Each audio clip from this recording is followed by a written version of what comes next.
Комуникацијата е темелот на човечкото битие и таа го создава човечкото постоење во неговата заедница.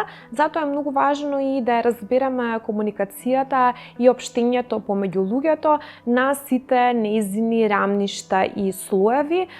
Интерперсоналната комуникација има навистина многу слоеви и навистина многу рамништа кои што се податливи за истражување, а комуникологот Татјана Гоговска ги истражува токму состојбите и промените во современата комуникација, па отаму денеска со неа зборуваме и за тоа какви комуникацијски стилови изобилуваат и доминираат во современата комуникација, меѓутоа и говориме за една подзаборавена сфера, тоа е интраперсоналната комуникација и колку е важно да водиме разговор со самите себе. Исто така не е исклучена и масовната комуникација и сите влијанија кои што таа ги има врз градењето на собството и себството. За сите овие аспекти ќе говориме во продолжение, а вие останете со нас и проследете ја нашата нова емисија. Татјана, ти благодарам што ја прифати поканата да бидеш учесник во емисијата Мој збор. Некако нашите разговори секогаш се врзуваат со комуникацијата, затоа што ти си комуниколог и работиш цел живот посветено на изучување на принципите и постулатите на комуникацијата, следиш како се менува комуникацијата, работиш и со деца и со млади. За почеток тука ќе се фокусираме кај децата и кај младите. Ми се чини дека се наметнуваат во современото време некои комуникацијски стилови кои што не беа толку присутни ниту во медиумите, ниту во непосредната комуникација помеѓу луѓето. Порано ако имаше некоја демократичност, ти се знаеше кој кога зборува. Денеска имаме една за жал многу поинаква слика, полоша слика, луѓето не се почитуваат, се упаѓаат во збор, не се внимава на јазикот што се користи, има многу вулгаризми, многу интернационализми и така натаму. Мене ме интересира еве за почеток твоја некоја проценка за тоа какви се состојбите со комуникацијските стилови денеска и што ти забележуваш дека во последните години се менува во таа сфера. Мило ми е што сум повторно гостинка во твојата емисија. Навистина и ги следам емисиите што ги правиш и што се емитуваат. Секогаш интересни и со предизвик, нели, теми. Овој пат за комуникацијата, како што најави, ти спомна неколку сегменти кои што во текот на разговорот ќе ги размениме. Јас за почеток би сакала да кажам само две работи, да се фокусирам на две работи. Нормално дека со еменувањето на сите работи во општеството, на глобално, на локално, на секое ниво, на интерчовечко, на самиот човек он себе како комуницира, на менување на све, нормално и да се менува комуникацијата. Затоа што знаеме по една стара дефиниција за комуникација, комуникација е се и со се. Значи, на секој поединец, секоја институција, од она комуникација интерперсонална тет-а-тет комуникација за која што подосна повеќе ќе зборуваме, па и до онаа комуникација наша на човекот со природата и тоа е комуникација. Значи, без комуникација не постои живот и не постои општествена сфера.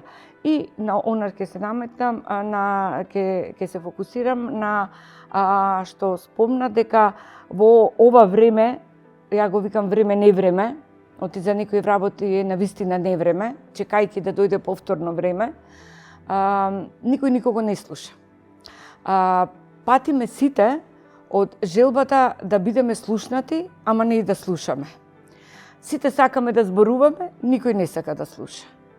Тој и во семејната комуникација, и во професионалната комуникација, и дури во пријателската комуникација, колку пати еве да се запрашаме,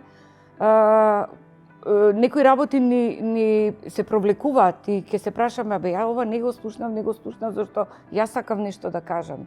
Значи, во принцип, никој никого не слуша, сите сакаат да бидат слушнати. Колку визуелната комуникација денеска преовладува во сферата на комуникациите, затоа што мој некој впечаток е дека денеска многу повеќе се фокусираме и време поминуваме во гледање на видеа, не знам, цело време сме, да кажам, сетилно мамени со билборди, со реклами, телевизијата исто така тука е доминантен, можам да кажам, се уште традиционален медиум и некако тие слики и видеа се начин на кој што меѓусебно си испраќаме пораки. Сега имаме и некои нови, да кажам, делови кои што ги креира самата вештачка интелигенција како стикери и некој друг сосема, да кажам, некој друга писмо, некој друг јазик кој што учиме да го користиме сега како со вештачката интелигенција се повеќе продира и понира во нашето секојдневие. Што мислиш ти за тоа? Што визуелната комуникација кај нас создава во смисла на перцепција, во смисла на како ги доживуваме нештата? Дали е воопшто добро само да се комуницира визуелно или треба, како што рече, малку повеќе да слушаме и другите сетила да ги вклучиме? Комуникацијата, како што еве да повторам, море на области опфаќа. Прво за телевизијата, која е моја фах. Фактички, јас ја проучував телевизијата, не само што работев во телевизија децении, туку ми е од комуниколошки аспект, како визуелен медиум, најголем предизвик. Значи, влијанието на телевизијата врз децата, врз младите, влијанието во семејството, влијанието во креирање на перцепција за нештата, затоа што и телевизијата малку нели е илузија, не секогаш тоа што ќе се види на телевизија е така како што е. И затоа, повторно, она во 2009 година што го напиша во мојата книга Телевизијата и емоциите кај децата, што е стручен научен труд и моја магистерска, што кажа дека јас сум поборник на она комуниколошки дел на теоретичари кои велат дека никогаш телевизијата нема да биде надмината ни од ниеден медиум, иако интернетот навидом се гледа дека се мисли дека го окупира светот и сите, меѓутоа повторно се што е емитувано на видеата во што ги гледаме нон-стоп, нема човек што не е навлечен на видеа, тоа да не се лажеме, значи јас почнувам од себе си, секогаш почнувам од себе си. Дали тоа се видеа нели за некои интересни работи во светот, дали се и видеа за готвење, дали се за хејрстайл, дали се за било што, ние сме зависници од видеата. И тоа е убаво можеби до некаде, нели? Додека не преде тоа во единствена комуникација, бидејќи тоа го спомна. Кога тоа настанува единствена комуникација, како единствена? Значи, кога јас ќе се видам тет-а-тет со некого, кога јас таа моја комуникација со видеата, наместо да создавам нова тет-а-тет комуникација, ја прераскажувам видената комуникација. Тоа веќе е преминување на границата на позитивното. Самиот визуелен ефект создава перцепцијата во мозокот. Еве, истата репортажа да ја слушате на радио и да ја гледате на телевизија.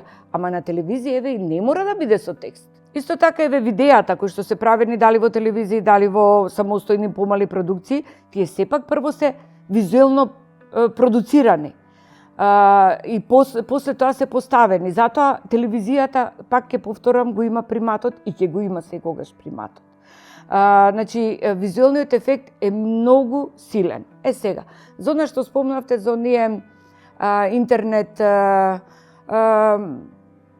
човечиња, стикери, тоа, знаете, мене ми личи како да се враќаме на онаа првобитна комуникација, зашто во комуниколошката теорија, кога го правев тој прв дел од научниот труд од комуникација од почетоците до денес, тогаш беше до телевизија и зачетоци на интернет, сега би ја продолжила тоа, нели, со вештачка интелигенција. Првите биле на карпите, нели, пишувале и дали ќе врне, па пишувале капки, или ќе грее сонце, па пишувале сонце. Сега и ние така, ако си расположен, ќе ставиш срце или гушка, а ако си нерасположен, ќе ставиш дека си тажен, ако си гневен, ќе ставиш дека си луд. Значи, тоа е таа она невербална комуникација, која што е многу интензивна. Значи, невербалната комуникација во еден дел на комуникацијските процеси во секојдневието го презема приматот наместо вербалната. Затоа што има еден посебен дел невербална комуникација кој што е многу интересен. Таа е, велат вака, невербална комуникација, комуникацијата која исто ја говори целиот свет. Значи, тоа е тоа. И сега, сето тоа, нели, измешано доведува, поготово кај младите луѓе, до малку конфузија, што е добро, што не е, до каде треба да е вака, до каде треба да комуницираме невербално, до каде треба да си пишуваме само пораки, до каде треба да се чуеме, Значи, сите тие настана една обштествена конфузија. Што преовладува во денешната комуникација? Знам дека ние како помале секогаш споделувавме идеи, некако беше имавме некоја инхибиција да зборуваме за емоциите, дали тоа средината си го направила општеството дека е, например, за машките срамота да плачеш, за девојчињата срамота да изразиш љубов или некоја друга емоција. Дали ми се чини, пак ќе кажам, тоа е мој субјективен впечаток и некое согледување што сум го направила од обсервација во секојдневниот живот, дека денеска преовладуваат емоциите и она кога ти говореше дека ние комуницираме како пиктографски писма кога се пишувале преку цртежи, мене ме асоцираше на некоја таа примитивна, примордијална комуникација. Се враќаме ли на таа основа да споделуваме повеќе во нашата комуникација емоции или се уште се споделуваат и се зборува за големи идеи, за визии, теории? Што денеска преовладува од сите тие Така, нешта? Интересна компарација, затоа што од една страна ги стави емоциите, кои што се еден голем сегмент, еден многу важен, значи, ние ако не сме емотивни, ние не сме живи суштества, а од друга страна, оние ставови, мислења, размена на искуства, на сето тоа. Јас по она што го гледам и по она што го следам, постои една генерација, јас многу малку сурово може да ја кажувам, изгубена генерација, во оној период кој растеа кога нели со самостоивме, па нешто се почнуваше од почеток, па се негираше све што постоело, па сето тоа, и сега ние влегуваме во еден нов шаблон, да речеме. Во тој период емоциите се подизгубија и тоа се оние мои генерации плюс минус, да кажеме. Меѓутоа доброто е, како што напомна, дека кај децата, кај младите, повторно се појавува тој емотивен импулс. Затоа што кај овие генерации што ги спомнувам, кои што, да речеме, поминавме ни се и се што, малку научивме низ годините да ставиме ѕид емоционален, емотивен. Така што можеби обштествените и професионалните обкружувања не натера да речеме да јас кога ќе отидам на состанок, еве ова пример, најдобро да не покажувам дека тоа ми е многу важно, затоа што другите ќе го сватат тоа како моја слабост. Затоа што емоцијата е секогаш поврзана со слабост, макар и во миг. А овие деца, овие млади, има различни, меѓутоа овие млади, пројавуваат, еве гледам кај нив, прво отвореност, емоционална отвореност. Да, веќе не се срамат, јас имам внука на 8 години, кажува, се сакаме, не се сакаме, вака е, така е, значи ги нема оние шаблони, женските да не покажуваат, машките да не плачат, значи машките плачат, тоа е емоција човечка, не е женска плачењето, него е човечка. Не е љубовта машка емоција, него е човечка, така да тоа е тоа. А во оној другиот дел што го наспомна споделување на ставови, мисли и сето тоа, некако многу дозволивме социјалните медиумите и целото општествено окружување и да ни креираат некои ставови. Па, еве да прашам јас, например, колку пати, еве, јас, да, сигурно и ти, не знам, кога имаш некој став за нешто, и сега кога постојано го слушаш, го читаш, и се запрашуваш, дали сум јас во право? И во секој случај, во прва прилика која ќе треба да го искаже својот став, ако околината има друг став, односно друго видување, обично замолчуваш или ќе го кажеш тоа, па потоа се мислиш дали е тоа во ред, значи повеќето зборувам. Така што нормално е да се менуваат работите, меѓутоа секогаш треба да се бара балансот. Спомна дека денеска кога водиме разговор, кога комуницираме, обично тоа не е таа интерперсонална, па ни интраперсонално не комуницираме сами со себе, затоа што сме постојано окупирани со некои содржини кои што ни го привлекуваат нашето внимание. И идејата на маркетингот е тоа, впрочем, да тоа е лов на внимание, јас барем така би го кажала, без намера да бидам пежоративно некое значење да препишам, меѓутоа навистина немаме време или имаме некоја отуѓеност во комуникацијата. И кога комуницираме, тоа е со некое отсуство, со резерва, како што рече ти и сподели, не се слушаме меѓу себе, потоа не знаеме да повториме што нашиот соговорник кажал, ниту сме се потрудиле да ја разбереме суштината на тоа што ни е кажано.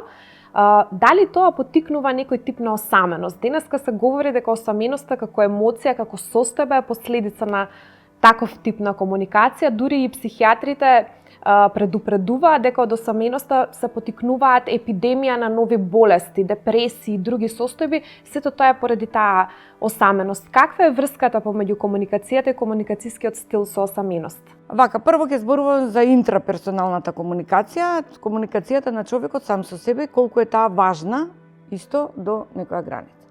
Значи, еве, јас би задала задача на сите гледачи, кои ќе слушнат ова, навечер, еве вечерва да се запрашаат колку минути во текот на денот биле самите со себе.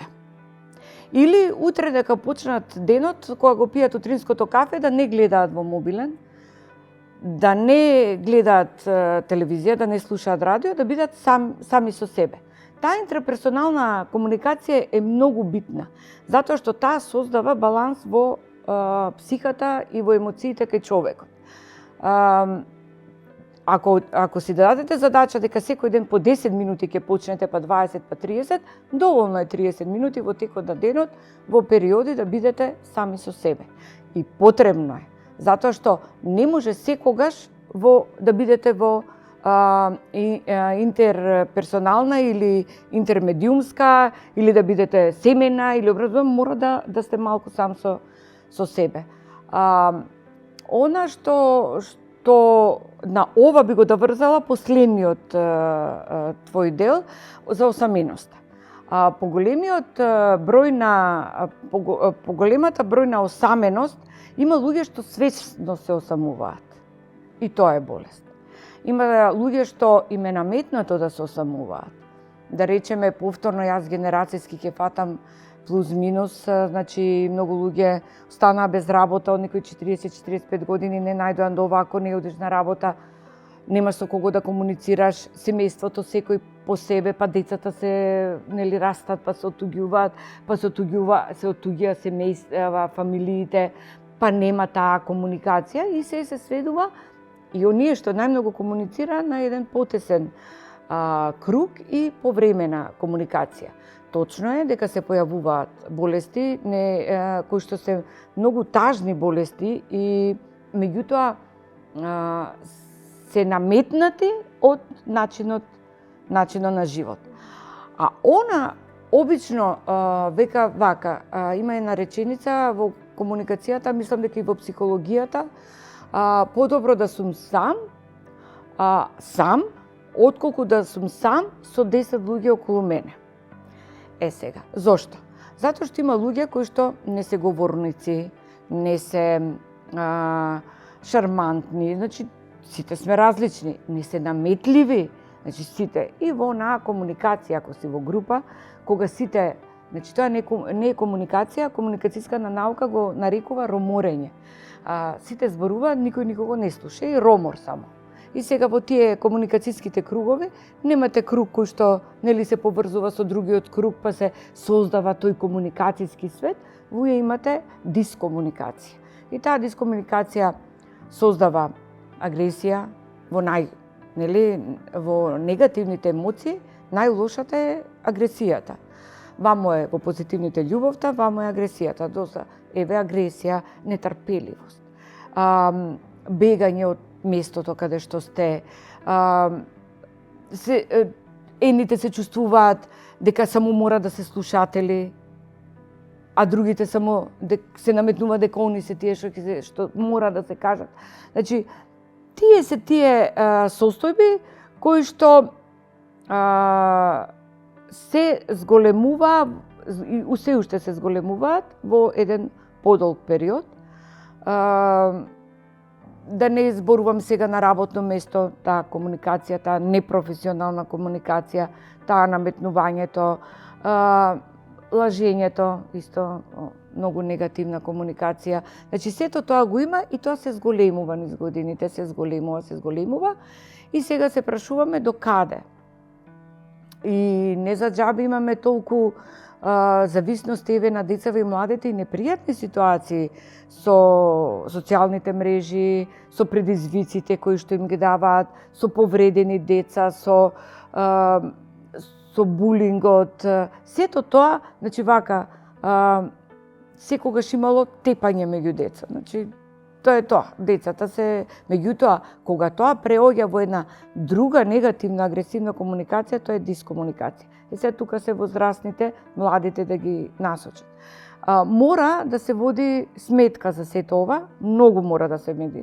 Јас она што многу одамна го кажував и пред, мислам, 2020 беше заради короната, медиумска писменост и култура имаше еден проект кој што имав многу предавања низ основните училишта за наставниците. Значи на наставниците им го кажував, а имав еден период кога со родителите во градинките, значи мора родителите и наставниците да работат во тој сегмент за да ги избегнеме уште полоше да работите во оваа сфера на неслушање, на непочитување, на оттуѓеност, а тоа постои. Зборувавме доста за интерперсоналната комуникација и комуникацијата на поединец и група или група со група, меѓутоа ајде малку да се осврнеме за крај на масовната комуникација. Таа е присутна во нашиот живот и можеби најдолго време поминуваме пред апаратите за масовна комуникација, дали е тоа компјутер, дали е телевизија или некој друг систем, односно некој друг алатка или медиум, не знам како да го наречам еве. Меѓутоа тоа во исто време симултано пренесување на една идеја, на еден настан, сите сме публика во таа една глобална маса која што сведочи на пренесување на една идеја. Што тоа создава како последица по карактерот и идентитетот на мислата и на човекот? Дали стануваме сите униформни, дали се роботизираме? Како ти би ја опишала таа појава на кога масовната комуникација преовладува во доменот на комуникациите? Па кратко би завршила со ова. Масовната комуникација е составен дел на целокупната комуникација, се она што спомнавме, и таа е неминовност. Таа наметнува, таа на некој начин диригира, меѓутоа до поединецот е како и што од тоа ќе прими или не. А од она што го нагласите, ја мислам дека она што го наметнува е со најсоодветен збор кажано е униформноста. И затоа имаме маса на луѓе кои што размислуваат и се однесуваат подеднакво. Меѓутоа, сепак ќе кажам дека на поединецот останува што од таа масовна комуникација ќе прими, а што не. Татјана, ти благодарам што ги сподели сите твои знаења и, да кажем, искуства и ни помогна да се следиме барем самите себе во комуникацијата. Јас пак ќе кажам колку и да инсистираме на тоа да бидеме автентични, да бидеме поединечни во индивидуалци во изнесувањето на нашите ставови и правење на некаква си селекција или поставување на филтер на содржините. Сепак средината си го прави своето, некогаш е многу моќна, така што мораме на крајот од крајвите да се прилагодуваме до некоја мерка. Ти благодарам уште еднаш. Благодарам на вашата покана и можноста да бидам дел од оваа емисија. Комуникацијата е многу широк поим и таа опфаќа многу феномени и многу настани, затоа е тешко да се дефинира со една дефиниција и можеме да кажеме дека комуникацијата е сеприсутна затоа што ние не само што комуницираме со другите, ние комуницираме и со самите себе, а во светот на масовната комуникација, масовните медиуми секојдневно комуницираме и со субјекти кои што ги продуцираат вестите, новините, односно содржините на кои што секојдневно сме изложени. Денеска навистина е сериозна состојбата со комуникациите и таа бара многу знаење и внимателност во филтрирање на содржините кои што доаѓаат до нас, затоа што навистина се обемни и содржајни на секојдневно рамниште и затоа треба да бидеме подготвени да се справиме со сите предизвици, меѓутоа и да ја ограничиме употребата и достапноста и пристапноста до масовните медиуми кои што изобилуваат, како што реков, со содржини, а тоа може негативно да се одрази на другите сфери на комуникацијата, меѓутоа и на сопственото психофизичко здравје и развој. Вие проследивте новата емисија Мој збор, во која што гостинка беше комуникологот Татјана Гоговска, а јас ви закажувам повторна средба веќе наредната недела со нови теми, нови гости и нови содржини. Бидете со нас!